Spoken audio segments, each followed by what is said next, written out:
chapitre 16. Du premier verset, verset 13. Je vais lire. La Bible dit ceci. Jésus dit aussi à ses disciples. Un homme riche avait un économe qui lui fut dénoncé comme dissipant ses biens. Il appela et lui dit: qu'est-ce que j'entends dire de toi? Raconte de ton administration, car tu ne pourras plus administrer mes biens. L'économe dit en lui-même: que ferai-je puisque mon maître m'ôte l'administration de ses biens? Travailler à la terre, je ne le puis. Mendier, j'en ai honte. Je sais ce que je ferai pour qu'il y ait des gens qui me reçoivent dans leur maison quand je serai destitué de mon emploi.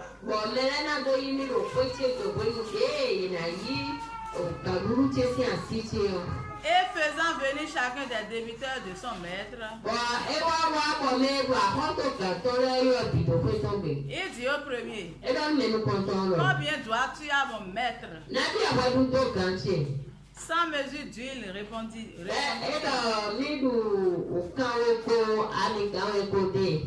Et il lui dit: prends ton billet, assure-toi vite et écris 50. Il dit ensuite à un autre: et toi, combien dois-tu? 100 mesures de blé, répondit-il. Et il lui dit: prends ton billet et écris 80. Le maître loua l'économe infidèle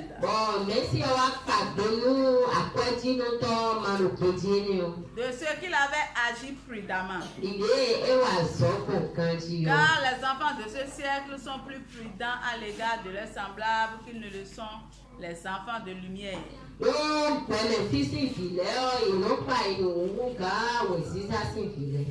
moi je vous dis, faites-vous des amis avec les richesses injustes, pour qu'ils vous reçoivent dans le tabernacle éternel quand elles viendront à vous manquer. Celui qui est fidèle dans les moindres choses l'est aussi dans les grandes. Et celui qui est injuste dans les moindres choses l'est aussi dans les grandes. Si donc vous n'avez pas été fidèle dans les richesses injustes, qui vous confiera les véritables?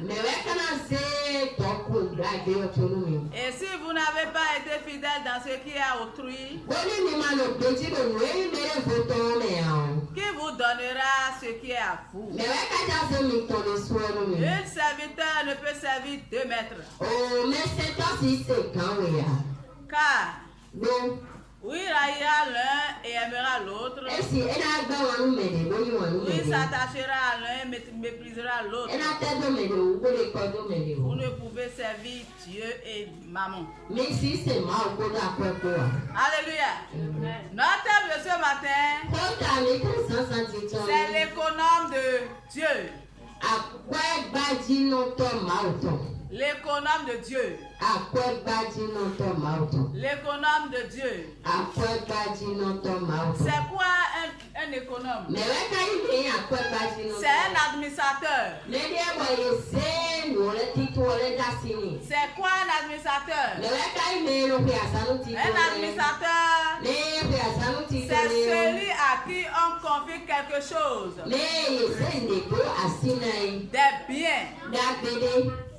Des biens matériels, financiers, On lui a confié la chose d'autrui. Et je voudrais que tu répètes après moi. Je suis l'économe de Dieu. Je suis l'économe de Dieu. Je suis l'administrateur de Dieu. Alléluia. Amen. Comment et pourquoi? La Bible nous dit que tout ce que nous avons, nous l'avons de la part de Dieu.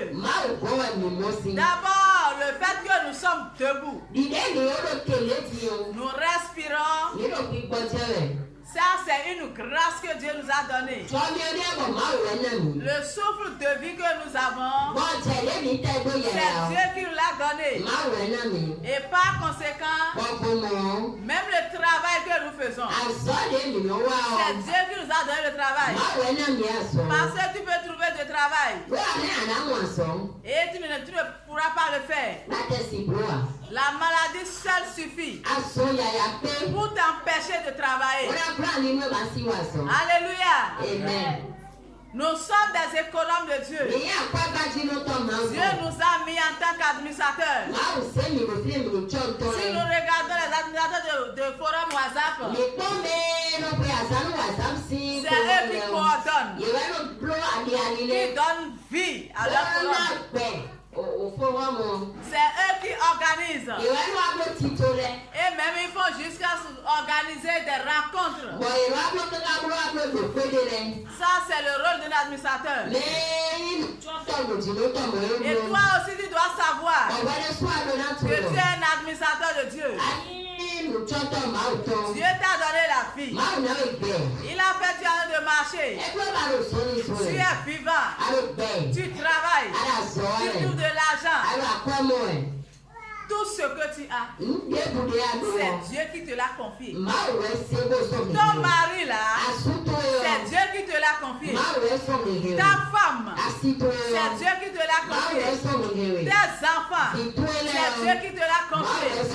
C'est ça, il faut comprendre cela.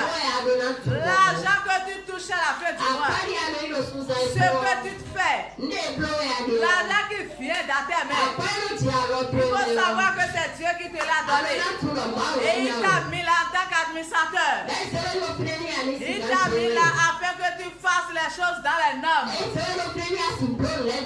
La Bible nous dit que chacun rendra compte à Dieu pour lui-même. On va rendre compte à Dieu par rapport à quoi? Par rapport à ta vie, ta relation avec Dieu, par rapport à l'œuvre que Dieu t'a confiée, par rapport à ton talent, par rapport à ton don. Tu vas rendre compte à Dieu parce que Dieu t'a mis là en tant qu'administrateur. Là, nous avons lu dans Luc 16. Nous voyons là quelqu'un qui a un économe, qui a un administrateur. Il a un administrateur.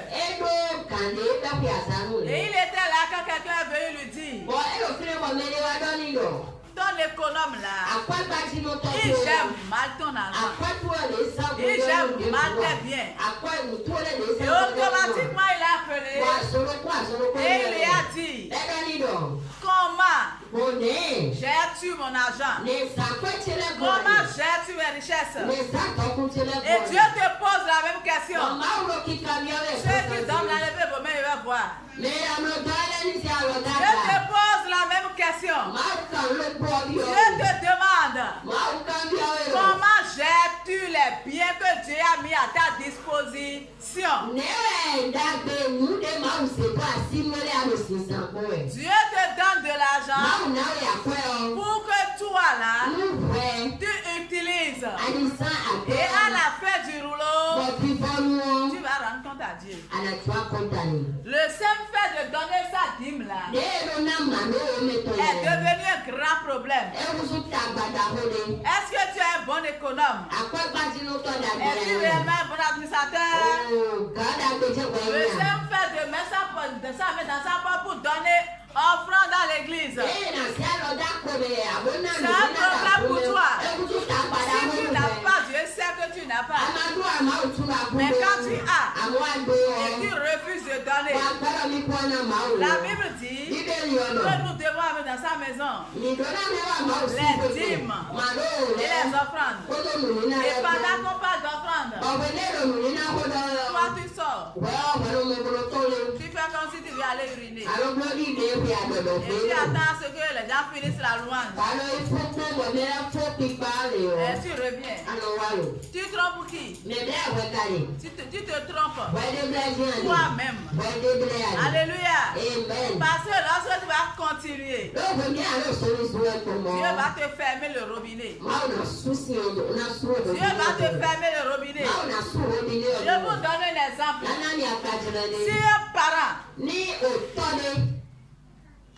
un papa et une maman a des biens, a des richesses, des maisons, des entreprises, mais ils ont un enfant de 5 ans. Est-ce qu'ils peuvent donner l'administration de leur bien à un enfant de 5 ans? Qui peut faire ça ici? Personne. Pourquoi? L'enfant là n'a pas encore le niveau, la sagesse de diriger. Donc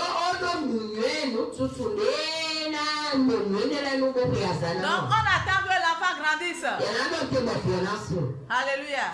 Chers frères et sœurs, Jésus-Christ, tu as trouvé un petit 100 000. Tu ne veux pas donner 10 000 francs. Tu ne veux pas te donner 1 million. Là, tu as fermé le robinet. Cela montre ton immaturité. Ça montre qu'on ne peut pas te confier de grandes choses. Et à cause de ton comportement, toi-même tu te fermes le robinet. Tu empêches ton élévation. Tu empêches ta bénédiction. Parce que tu te crois intelligent. Tu te fermes le robinet. Parce qu'on ne peut pas confier de grandes choses à une petite personne, à quelqu'un qui n'est pas intelligent, qui n'a pas encore de la sagesse.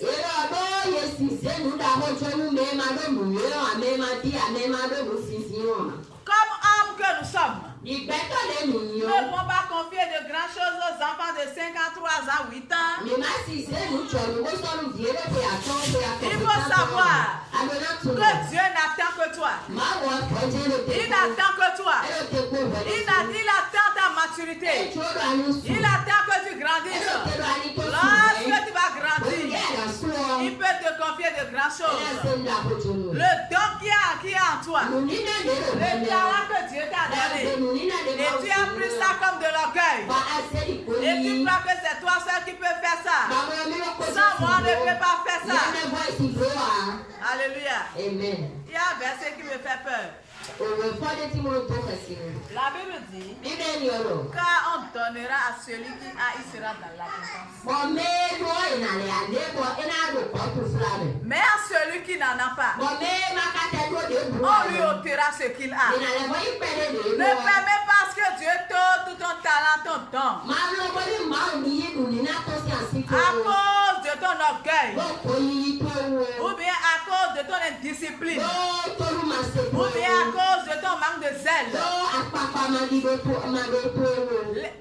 Ils ont dit à l'économe, viens me faire le point. Là, je te vis.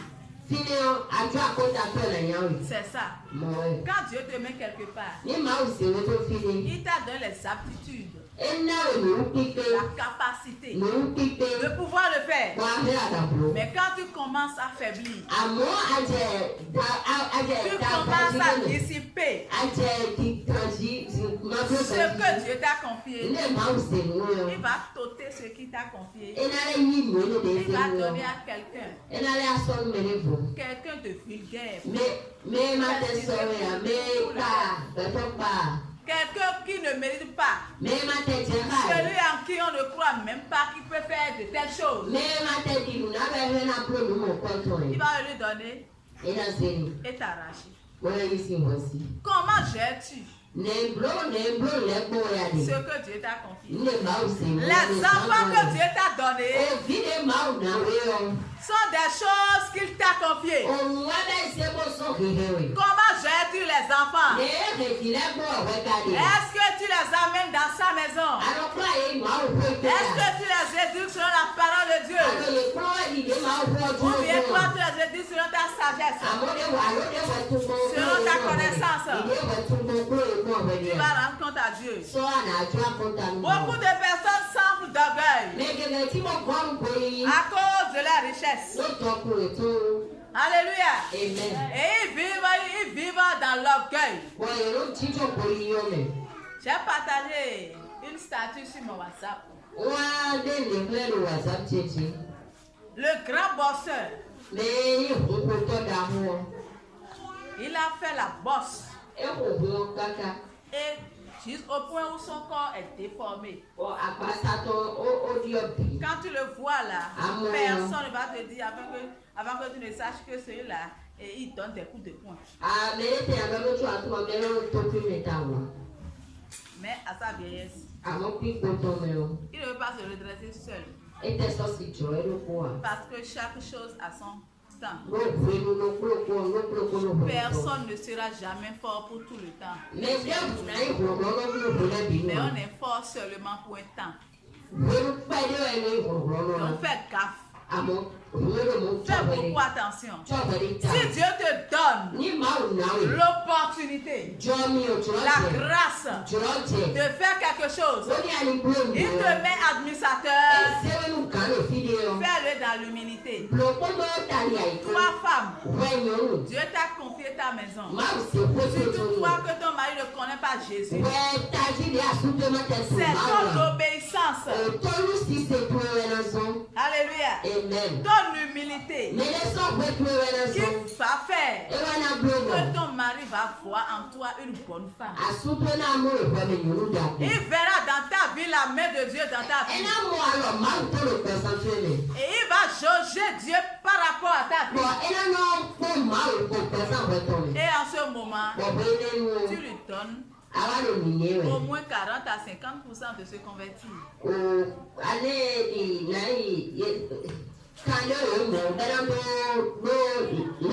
Alléluia. Mais en tant qu'administrateur, en tant qu'enfant de lumière dans ton foyer, si tu ne joues pas bien ton rôle, tu vas enfoncer ton mari dans la vie païenne. Et tu vas rendre compte à Dieu. Alléluia. Amen. Tu vas rendre compte à Dieu de chaque somme d'argent qui passe par tes mains. L'argent que Dieu permet, l'argent passe dans tes mains. Tu vas rendre compte à Dieu pour l'argent. Dieu te donne l'argent pour son œuvre. Parce que tu es son enfant. Imagine un papa qui est à l'extérieur, qui a son enfant au pays, qui veut réaliser les choses dans le pays. Il donne l'argent, il envoie l'argent à son enfant pour que l'enfant puisse faire les choses. Mais l'enfant bouffe tout. Il détruit l'argent, il gaspille ça. Il va rendre compte. Et à la fin, qu'est-ce qui va se passer? Il sera bien là en tant qu'enfant légitime. Et son papa va passer son argent par une autre personne. Pourquoi? Parce qu'il gère mal. Donc l'argent qui passe dans tes mains, Dieu a permis que l'argent passe dans ta main. Et il a voulu que tu donnes la dîme, que tu donnes les offrandes.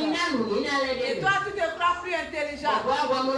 Dieu te donne de l'argent. Il veut que tu fasses des choses dans sa maison. Mais toi tu fais tout ce que tu veux. Tu fais ce que tu plais, ce qui te plaît. Tu dissipes l'argent. Tu gaspilles ça. Tu fais ce que tu veux. Et le besoin de ton Dieu est là, il est là devant toi. Et on parle de ça, tu te tais. Et tu dis même dans ton cœur, on parle trop d'argent. On n'a pas trop d'argent. Et puis là, c'est argent.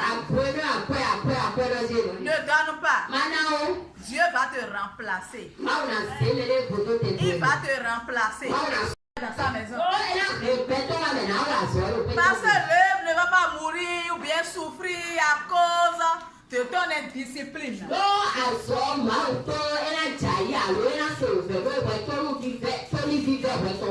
Non. Alléluia. Tu vas rendre compte à Dieu pour chaque somme d'argent qui descend dans ta main. Alléluia. Amen.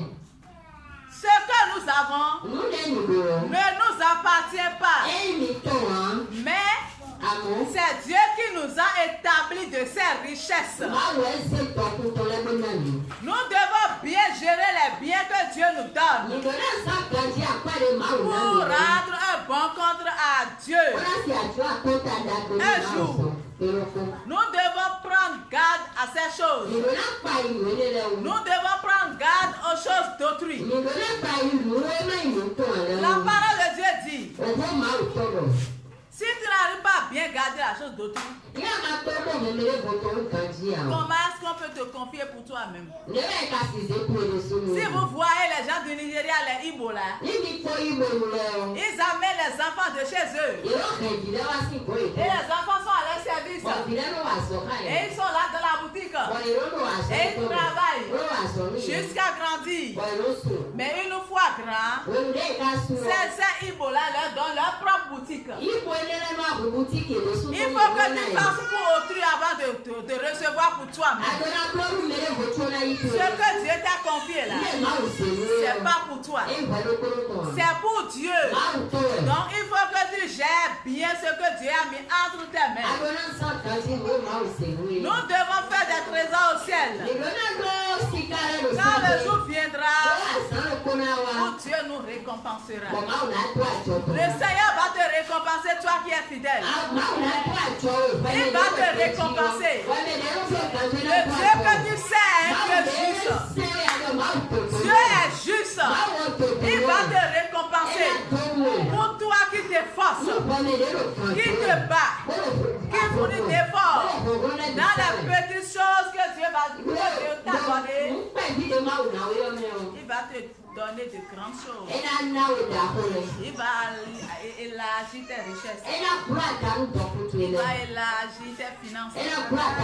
Élargir les membres de ta famille. Élargir ta joie. Élargir ta paix. Élargir ta quiétude. Élargir tes jours sur terre. La fidélité à Dieu là nous permet de vivre longtemps sur terre. Pourquoi? Parce que tu es utile à Dieu. Tu n'es pas inutile. Ce qui est inutile là, on jette ça dans les ordures. Mais quand tu es un chrétien utile, il faut savoir que Dieu va te garder vivant pour que tu continues de travailler dans sa maison. Mais quand tu seras un chrétien inutile, la main de Dieu ne sera pas pour toi. Et tu peux mourir tôt parce que tu n'es pas utile à Dieu. Fais tout pour être un bon administrateur pour ce que Dieu t'a confié. Nous allons lire dans Matthieu 6, verset 20.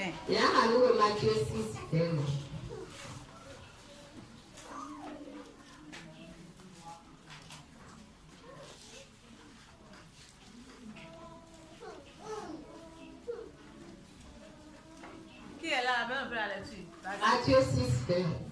Mais amassez-vous des trésors dans le ciel, où la terre et la rouille ne détruisent point, et où les voleurs ne pèsent ni ne dérobent. Amassez vos trésors, bon merci. Amassez vos trésors dans le ciel. Alléluia. Il faut apprendre à investir dans l'œuvre de Dieu. C'est très important. Lorsque tu vas mourir, tes œuvres t'attendent dans les cieux. Alléluia. Il faut que tu le saches. Tes œuvres t'attendent. Les œuvres que tu as fait sur terre, ces œuvres-là t'attendent. Mais si tu prends ton temps à t'appeler les richesses de ce monde, tu vas vouloir les laisser. Et ceux que tu ne connais pas vont en bénéficier. Alléluia. Tu peux amasser des trésors. Et un voleur viendra voler. Et tu ne vas pas utiliser. Alléluia. Soyons de bons économes de Dieu. De bons administrateurs. Levons-nous pour la prière.